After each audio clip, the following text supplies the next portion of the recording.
आज एकतर ट्रेन जाईल नाहीतर पुन्हा जनरलचा प्रवास. नमस्कार मंडळी, कसे आहात सगळे? मजेत ना? आणि मजेतच राहा. या वर्षी मी 12 महिन्यात 12 ज्योतिर्लिंग करतोय, हे सुद्धा त्यांच्या सिक्वेन्स प्रमाणे. काल मल्लिकार्जुन या दुसऱ्या ज्योतिर्लिंगाचं दर्शन करून आम्ही निघालो बॅक टू मुंबई. पण श्रीशैलम डेपो मध्ये गेल्यावर समजलं की आता डायरेक्ट बस मध्ये नाही चढू शकत, ऑनलाईन रिझर्वेशन करावं लागेल. काउंटरवर गेलो तर डायरेक्ट 2 ची बस होती. 11:30 झालेले, 9 ची ट्रेन, 2 ची बस, 6 तासाचा बसचा प्रवास, सगळंच एकदम कट टू कट झालं होतं. घेतलं महादेवाचं नाव आणि काकांना सांगितलं काढा तिकीट. पहिली बस फुल, दुसऱ्या बस मध्ये जे सीट सिलेक्ट केले ते बुक होऊन जायचे. शेवटी कशा बशा 2 सीट्स मिळाल्या 2:30 वाजताच्या बस मध्ये. 2 तास इकडे तिकडे टाइमपास करत शेवटी बस मध्ये बसलो आणि परतीचा प्रवास सुरू झाला. पुन्हा एकदा मन भरून श्रीशैलम घाट आणि कृष्णा नदीच्या सौंदर्याला डोळ्यात भरून घेतलं.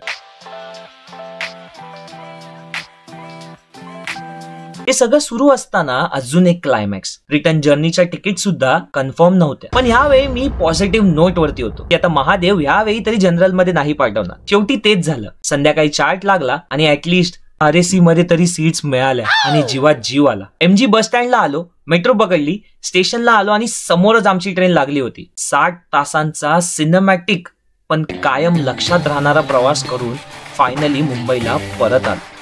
आता पुढचं ज्योतिर्लिंग Mahakal. Till then think, Omi, what next?